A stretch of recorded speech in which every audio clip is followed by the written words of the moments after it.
Oi, gente, eu sou a Nina Roca, eu estou no 4º semestre de Pedagogia pela Pontifícia Universidade Católica de São Paulo. Durante o primeiro semestre do ano, nossa turma construiu revistas digitais na disciplina de Concepções e Orientações Didáticas da Educação Infantil.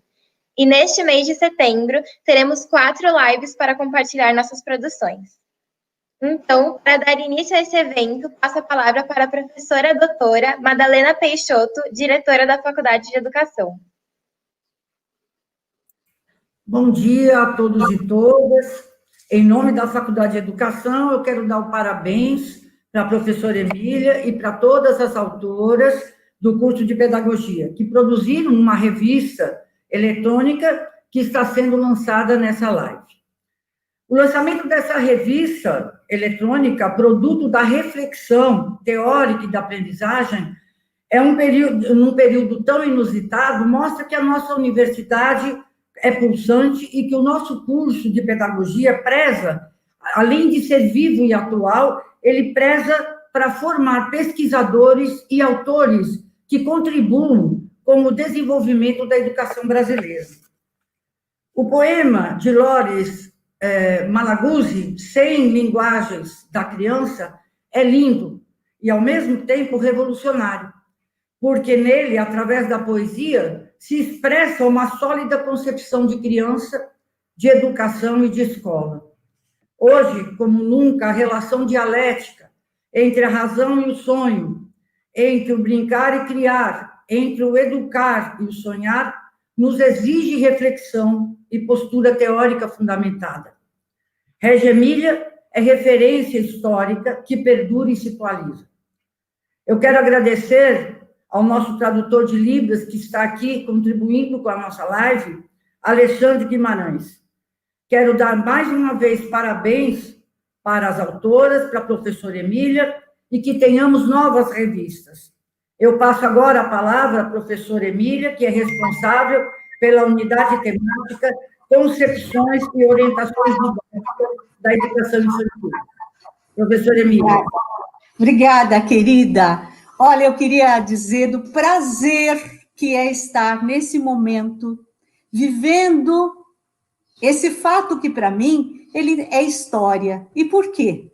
Porque ser professora na pedagogia da Pontifícia Universidade Católica e contar com um corpo docente, com um grupo de parceiros e de parceiras que acreditam numa educação transformadora de fato, é um privilégio. Mas, além disso, contar com alunos que se envolvam de fato. E foi o que aconteceu nesse contexto. Nós iniciamos o semestre passado, tivemos 3 aulas e veio a pandemia. E aí, isso, ao invés de nos imobilizar, nos fez nos mobilizar muito mais intensamente. E o nosso tema, Concepções Didáticas da Educação Infantil, uma das questões nessa unidade temática que trabalhamos é justamente o olhar sobre Regia Emília, como foi tão bem colocado pela nossa diretora, Madalena Peixoto, que eu aproveito para agradecer pelo apoio ao nosso processo de construção.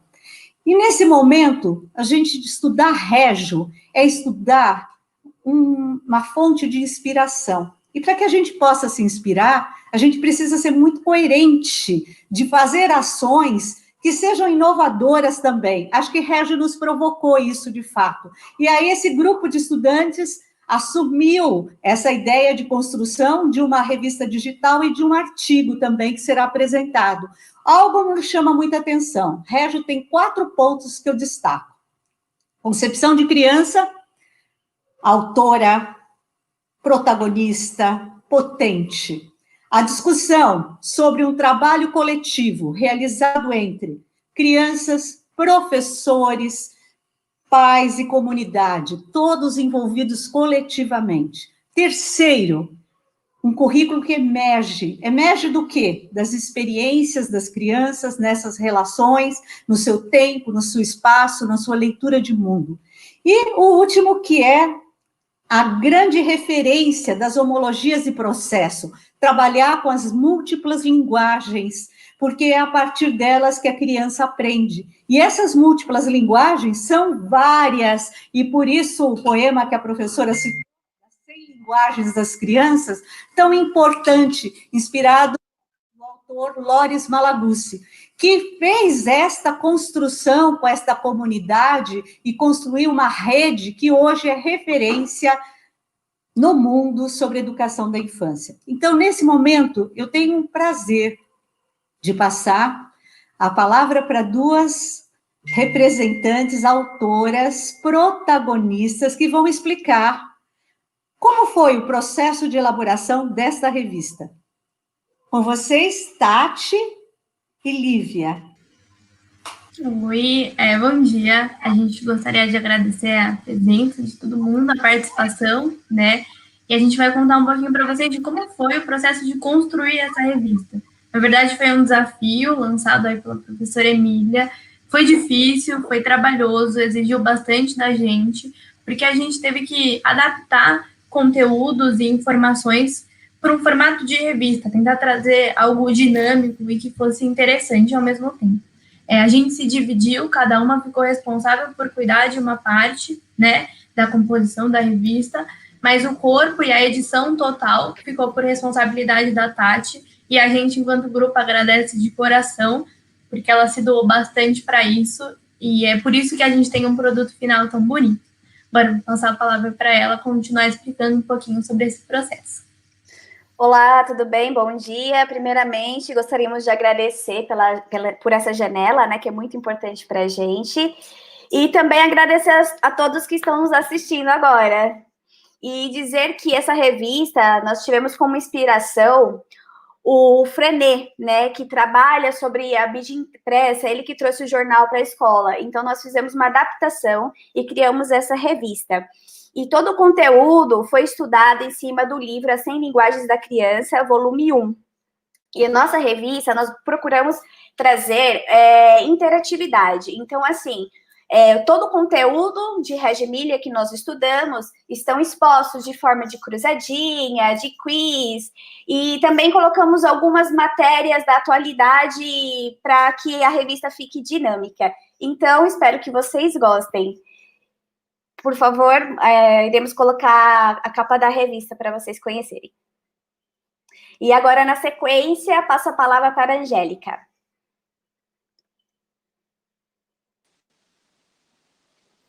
Oi, gente, tudo bem? Prazer, meu nome é Angélica e eu vou dar início à nossa revista. Vou pedir para trazer a imagem 1 para eu começar a falar sobre ela. Bom, eu montei uma linha do tempo com alguns dos principais pontos desse capítulo que eu li. Então, ele fala um pouco sobre como essas escolas foram os pais que construíram, né, depois no pós-guerra, na Segunda Guerra Mundial. Porque eles viram que tinha uma necessidade de pensar no futuro pela educação, e todo aquele sentimento, aquele sofrimento de pós-guerra se transformou num sentimento de que eles poderiam passar por todos os obstáculos e providenciar uma educação de qualidade para as crianças. Porque nessa época as crianças começaram a ser vistas como protagonistas da sua aprendizagem, e elas mereciam ser reconhecidas, né? Então essas escolas, elas romperam com os padrões das épocas, eles romperam com a Igreja Católica, e quando o município assumiu essas escolas, eles fizeram todo um novo padrão de regras, de estratégias pedagógicas para poder levar isso para as crianças da época, né? Teve um breve conflito com a igreja, acho que em 1976, se eu não me engano, que a igreja ela perdeu o monopólio da educação da época, e isso chateou muito ela. Teve um leve conflito, mas isso não impediu que as escolas de Regia, né, prosperassem para o que elas são hoje. Agora eu vou pedir a imagem 2, por favor. Essa é uma das primeiras capas, das primeiras páginas da nossa revista. Fala um pouco sobre como se fosse uma matéria do Malaguzzi, que ele fala um pouco desse surgimento das escolas de Régio. Então, ele fala que, às vezes, as coisas aparecem de situações inesperadas, porque ele fala que, graças, entre aspas, né, o pós-guerra, que foram 6 cavalos, um tanque de guerra e 3 caminhões que permitiram que os pais se juntassem e construíssem essas escolas. Então, aí foi como eu falei, as crianças são reconhecidas como sujeito de direito, e a pedagogia ela surge num novo patamar que ela começa a aprender que existem erros, e esses erros eles são necessários para equilibrar a teoria e a prática, porque nem tudo que a gente estuda na teoria a a gente vai conseguir aplicar na prática. Então, é normal que haja esses erros, né? Então, todos os professores de Régio, eles têm uma bagagem cultural muito complexa. Régio tem, né, essa bagagem, que envolve ciências, que envolve economia, política. A educação deles não é neutra, né? Nenhuma educação é neutra. E então, os professores, eles fazem leitura, eles viajam, eles trocam experiência com outras pessoas, outros professores de outros países, e é isso que torna essa bagagem tão cultural tão complexa, né? Porque após o fascismo, né, na década de 60, a educação, ela se liberta, porque nessa época você não podia estudar ciências sociais, trocar ideia com outros países, então a educação se libertou após esses 20 anos e foi uma revolução, né? Que eles puderam finalmente renovar essas estratégias pedagógicas e se inserir no ambiente social e cultural. Pode trazer mais a imagem 3, por favor? Eu fiz uma cruzadinha bem legal que fala um pouco sobre o ambiente de Régio, porque a escola de Régio ela é um pouquinho diferente, porque ela valoriza algumas outras coisas. Então, tem o mini ateliê, tem o ateliê que não é só um ateliê de artes, é um ateliê para eles fazerem experimentos, projetos, é como se fosse um laboratório. Tem a sala de refeições, que fica próxima à cozinha, para que as crianças tenham contato com os alimentos, com as pessoas que fazem esse alimento. Tem a Piazza, que é um centro ali entre as salas de aula, onde as crianças, os professores se reúnem para fazer atividades, jogar jogos, conversar.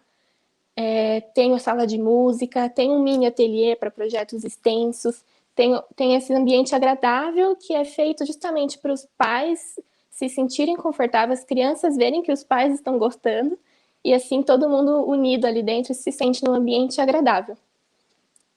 A interação nas escolas de Régio é muito importante, porque quando os pais participam da vida escolar dos filhos, eles não só ficam por dentro do que está acontecendo na vida deles, o desenvolvimento deles, tanto cognitivo como afetivo, mas eles também podem fornecer informações e conhecimento que pode ajudar o professor com aquele aluno.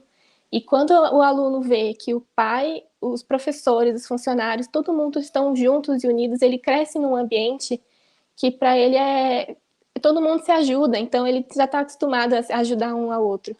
E a Régio também fala muito sobre a importância dos relacionamentos, porque a criança, desde o momento que ela nasce, ela é um ser social, e ela tem o direito de participar ativamente da sociedade e ter contato com as pessoas.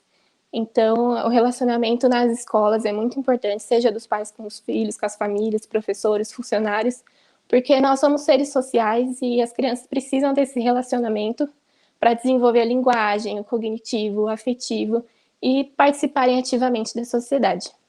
Bom, essa foi a minha parte, espero que tenham gostado, obrigada. E eu passo a palavra agora para a Letícia. Bom dia, meu nome é Letícia e a minha parte da revista começa com uma entrevista fictícia que eu criei a partir da minha leitura do livro As 100 Linguagens da Criança. Nessa entrevista, o professor explica como o coensino afeta a comunidade e fala também sobre o ateliê, que é um ambiente feito para as crianças explorarem, os professores pesquisarem, documentarem todo o trabalho realizado. O documento é bom também para eles poderem mostrar para os pais o desenvolvimento de cada criança. Lembrando que o ateliê não é o único ambiente onde as crianças se desenvolvem livremente, mas sim é um ambiente propício para uma pesquisa. A entrevista traz também o planejamento em Régio, que não é um planejamento como a gente costuma ver nas escolas brasileiras. Em Régio Emília, eles escolhem um projeto que vai definir todas as atividades durante o ano. Os professores observam o desenvolvimento das crianças e propõem atividades de acordo com o que elas precisam e com o que elas vão aprender. Lembrando que isso não é trabalhar no improviso. Continuando a leitura da revista, a gente tem um Você Sabia, edição Crianças de Régio Emília, e essa parte apresenta a visão de criança, que é uma criança ativa no processo de aprendizagem. Fala sobre a valorização da criança ser um ser de direitos e como o desenvolvimento dela se torna a base do aprender e ensinar.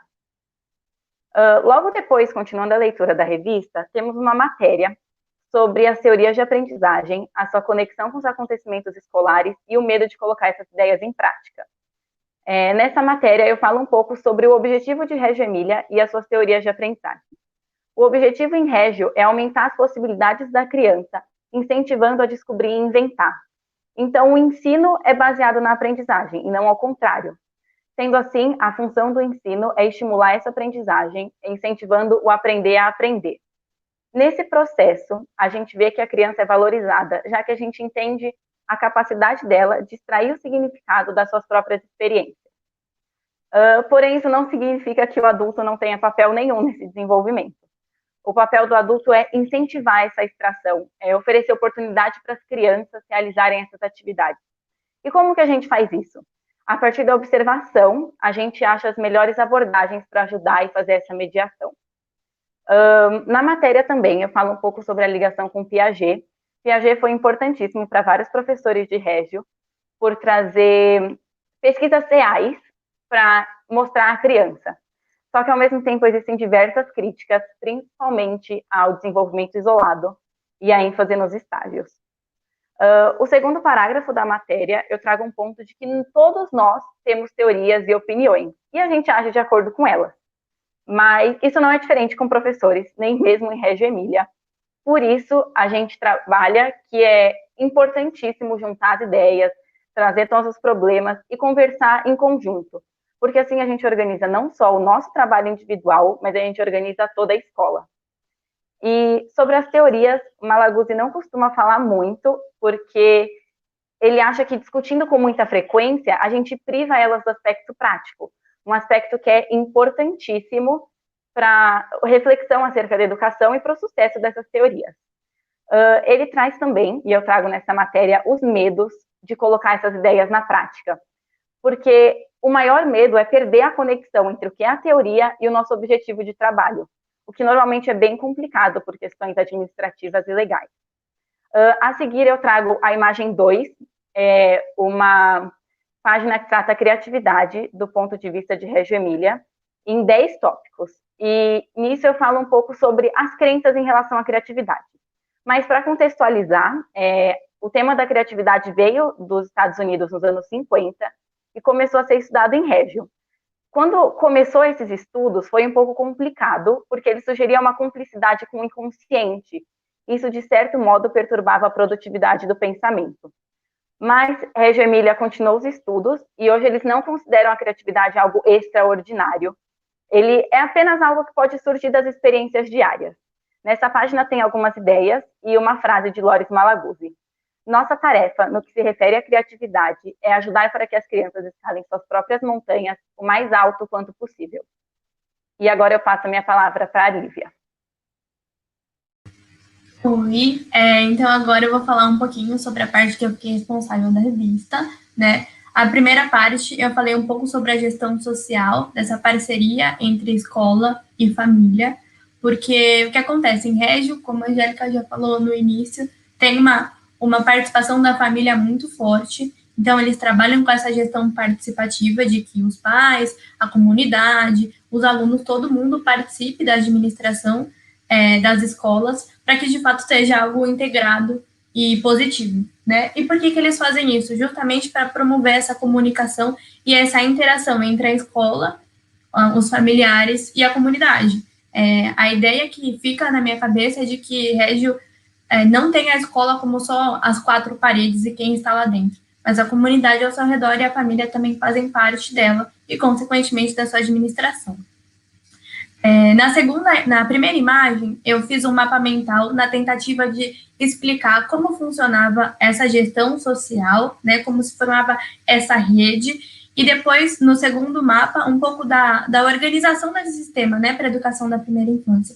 Então, a gente tem a criação de juntas de conselheiros. O que é essa junta? É um conjunto de pessoas, pais, professores, pessoas da comunidade, que acontece uma eleição e elas passam a fazer parte dessa junta. Essa junta fica responsável por atender às necessidades dos professores, dos estudantes, mas também de trabalhar com questões administrativas.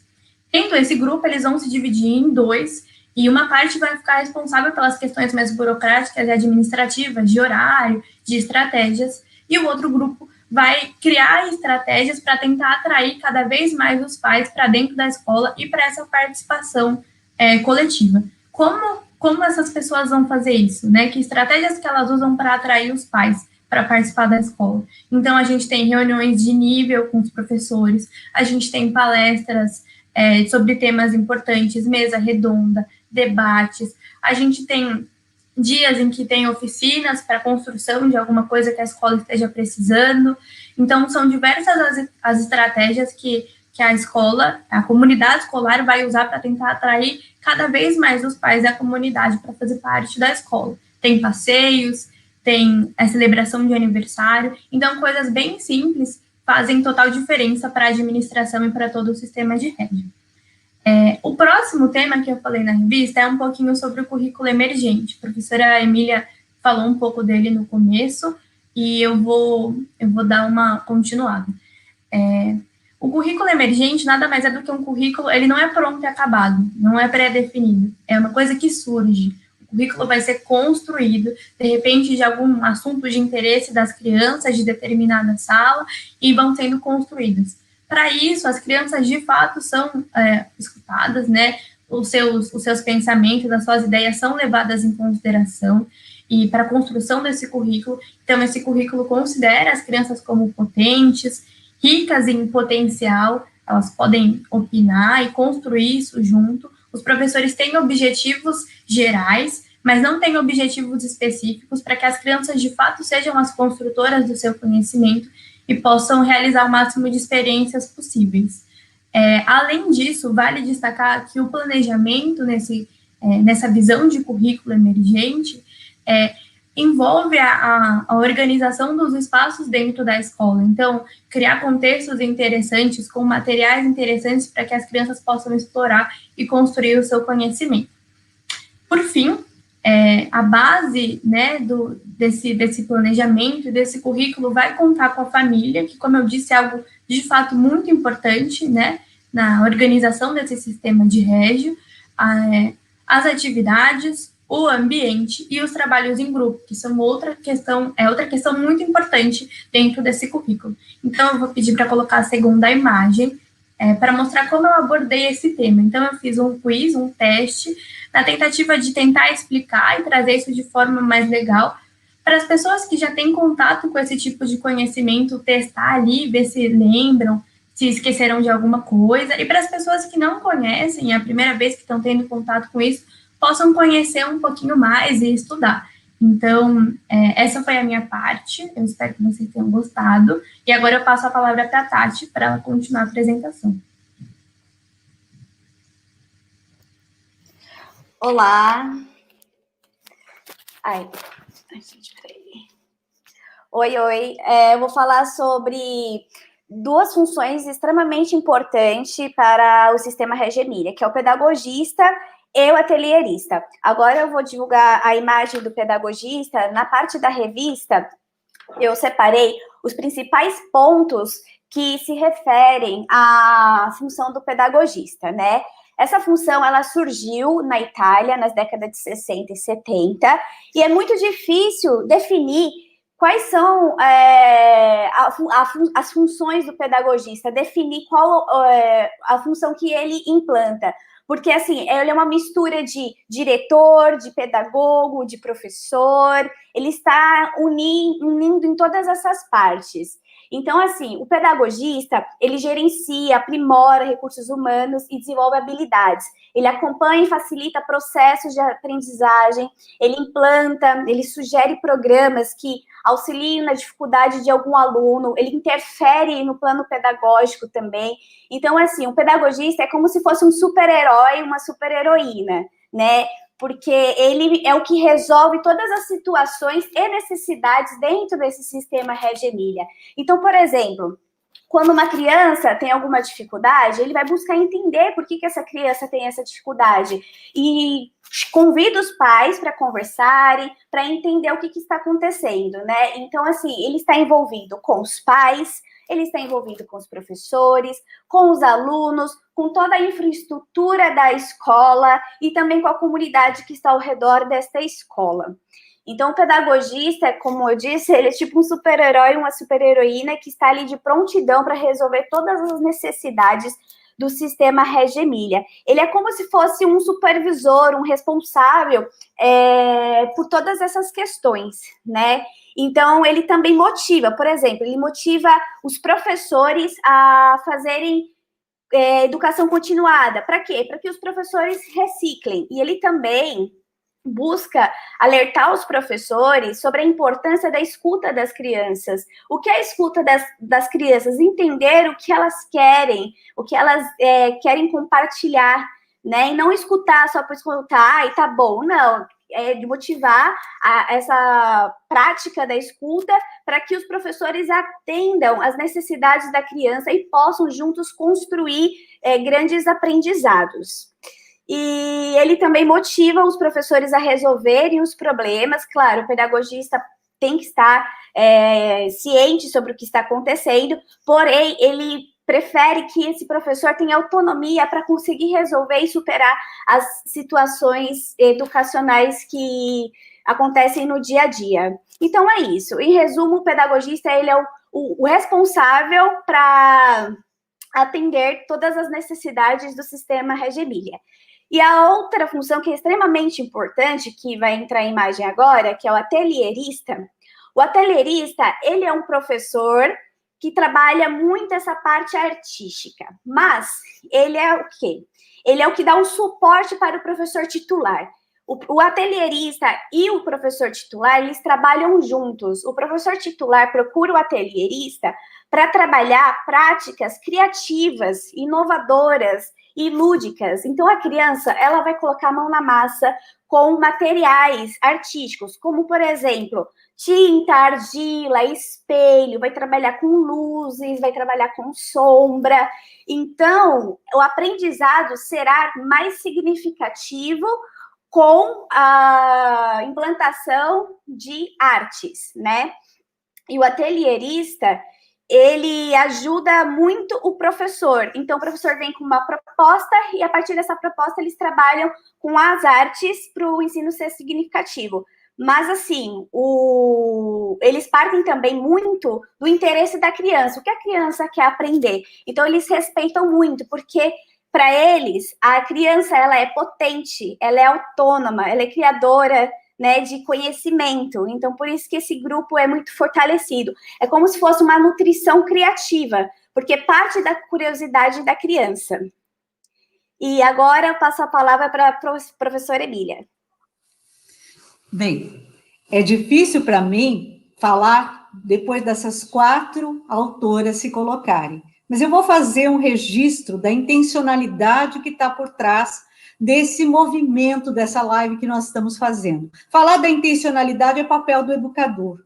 E, sem dúvida nenhuma, ao estudar Reggio, nós também fizemos um exercício efetivo de colocar na prática a discussão sobre as múltiplas linguagens e materializar isso com uma participação ativa. Para tanto, a Tatiane, logo no início, citou Celestin Freinet, que é uma referência na nossa discussão sobre a questão metodológica. E o Freinet dizia que trabalhar com educação da infância, trabalhar com educação significa trabalhar com 4 grandes eixos, que nós tentamos metodologicamente constituir e olhar na própria dimensão de Reggio Emilia, que usou muito a referência do Freinet para muitas das suas ideias. Ele é um dos autores também que inspira essa abordagem. E quais são esses 4 eixos? A comunicação, e acho que vocês perceberam, que esse é um exercício que não se faz falando sobre comunicação, mas se comunicando, daí a importância do próprio aluno, do servir e se colocar, se posicionar, ter sua linguagem garantida, ter, na verdade, o exercício efetivo de ser o protagonista do seu fazer. O segundo eixo, ele trata a questão da afetividade, são os laços de afeto, a forma como as pessoas se afetam por isso. E eu diria a vocês, uma produção dessa natureza não acontece se não há muito afeto, se não há muita troca, se não há muito interesse de todos eles. E isso acontece nesta relação de produção. Essas meninas se reuniram online, com muitas vezes, fizeram muitos WhatsApps, muitas teleconferências, muita organização para chegar a essa construção. O processo, a riqueza dessa interação e dessa relação de construção de grupo, de pertencimento. O terceiro eixo, que é um eixo também bastante importante, é a autonomia, que perpassa o tempo todo. A palavra de cada uma, quando a Tati fala, quando cada uma delas, Angélica, quando cada uma cita alguma citação, elas se apropriaram desse processo, né? É impressionante quando a Letícia diz, olhando bem para a câmera, o que ela está sentindo, o que ela está percebendo, o que representa isso. E aí nós percebemos também, né, quando cada uma vai se colocando, como isso tem uma contribuição e um olhar individual e coletivo, de uma discussão que foi feita, foi constituída, mas que tem uma autonomia intelectual tão importante, quando elas dizem, na matéria que eu construí, no case que eu realizei, na cruzadinha que eu preparei, é esse exercício de compartilhamento o tempo todo. E o último eixo, né, que é o da cooperação, eu vou falar da fala que cada uma fez nesse sentido. Não seria possível construir essa revista eletrônica sem esse exercício cooperativo. Ele é o produto de uma construção coletiva. Teve liderança, teve participação, teve organização, mas teve essa ideia de que na cooperação a construção se torna uma totalidade, um sentido maior. E eu acho que esses princípios colocados pela pedagogia foram muito bem revelados aqui pelas 4, né? Angélica, Letícia, Tatiane, Lívia, e a Lívia, né, num dado momento, quando nós estávamos fazendo os ensaios, e nós tivemos que ensaiar bastante para chegar aqui, ela dizia, como é que vai ser no momento, porque a postura de pergunta, de questionamento, de descoberta, sempre esteve presente. Então, eu quero, nesse momento, agradecer a esse grupo por acreditar na sua potência. Ninguém forma criança potente se não se sente potente. Isso é homologia de processos que a gente fala tanto. E para que essa potência seja mais revelada ainda, a partir desses eixos que estão presentes nessa interação, que não passa apenas por uma discussão de alguns conteúdos, é mais do que isso, é vivenciar, experienciar, e é a forma que a infância se estabelece na construção da identidade dessas crianças de aprendizagem. É nos campos de experiência, e hoje isso é até colocado na Base Nacional Comum Curricular, e eu diria que vivenciar isso é um dos exercícios mais complexos, mas mais significativos. Isso dá para perceber quando a gente teve o prazer de ouvi-las com tanta segurança, sincronicidade e interesse sobre esse tema. Chamo agora Tati e Lívia para fazer o nosso fechamento. Tati, seu microfone. Mas antes de tudo, professora, nós iremos compartilhar o nosso QR Code. Então, vocês podem aproximar, ligar a câmera e aproximar o celular na tela. Assim que aproximar, o link da nossa revista irá para o seu celular. Então, fiquem à vontade para conhecer mais a fundo o nosso material. E agora eu vou chamar a Lívia, porque para este encerramento nós iremos ler um poema de Loris Malaguzzi. Então a gente decidiu finalizar desse jeito, achou que ia ser interessante. Então eu vou ler uma parte, a Tati vai ler outra parte, e depois vocês vão ter acesso a esse texto. Então vamos lá. Ao contrário, as 100 existem. A criança é feita de 100. A criança tem 100 mãos, 100 pensamentos, 100 modos de pensar, de jogar e de falar. 100, sempre 100 modos de escutar as maravilhas de amar. 100 alegrias para cantar e compreender, 100 mundos para descobrir, 100 mundos para inventar, 100 mundos para sonhar. A criança tem 100 linguagens, e depois 100, 100, 100. Mas roubaram-lhe 99. A escola e a cultura separaram-lhe a cabeça do corpo. Dizem-lhe de pensar sem as mãos, de fazer sem a cabeça, de escutar e de não falar, de compreender sem alegrias, de amar e maravilhar-se só na Páscoa e no Natal. Dizem-lhe de descobrir o mundo que já existe e, de 100, roubaram-lhe 99. Dizem-lhe que o jogo e o trabalho, a realidade e a fantasia, a ciência e a imaginação, o céu e a terra, a razão e o sonho, são coisas que não estão juntas. Dizem-lhe que as 100 não existem. A criança diz ao contrário. As 100 existem. Loris Malaguzzi. Então, agora eu vou pedir a imagem do poema para vocês conseguirem ver, para quem nunca viu, não conhece. E essa imagem também está na nossa revista, é a nossa última página. Sim. E agora eu passo a palavra para a professora Emília.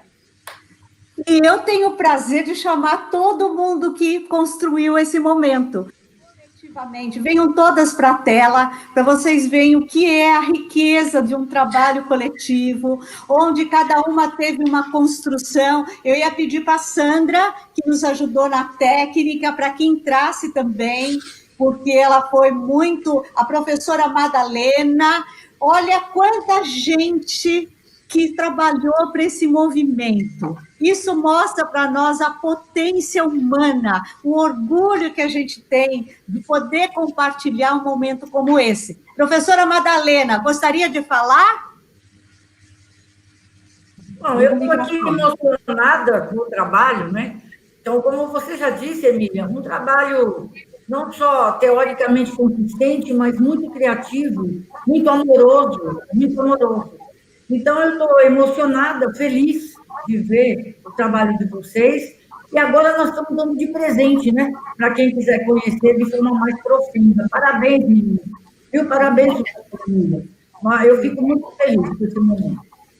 E eu queria dizer que a professora deu um apoio imenso para que a gente pudesse estar realizando. Eu queria pedir a Sandra, que é do grupo de pesquisa da Pontifícia Universidade Católica, que é minha parceira, que ajudou nos ensaios, vocês sabem bem disso. Queria dizer ao Alexandre Guimarães, que é muito importante, a gente teve que fazer uma troca rápida e ele aceitou de pronta para estar aqui com a gente. Isso mostra trabalho de equipe. Essa é a PUC de São Paulo, esse é o curso de pedagogia. E dizer para a Tatiane, que quando me perguntou, professora, vou fazer um curso para aprender a fazer revista. E ela disse que eu não ia poder contar isso, mas eu vou contar, né? Ela foi atrás, compartilhou os conhecimentos com as amigas, e aí está aí essa produção linda. Eu encerro pedindo para que vocês se aplaudam nesse momento por essa construção. Obrigada. Obrigada. Cadê suas palmas, Angélica? Acho que a Angélica está congelada lá, mas a gente bate por ela. E olha, eu vou pedir para o Roberto, agradecendo você, colocar o R-Code para que quem quiser tirar agora, a gente se despede agradecendo. Muito obrigada por esse movimento de tanta construção compartilhadamente. Obrigada.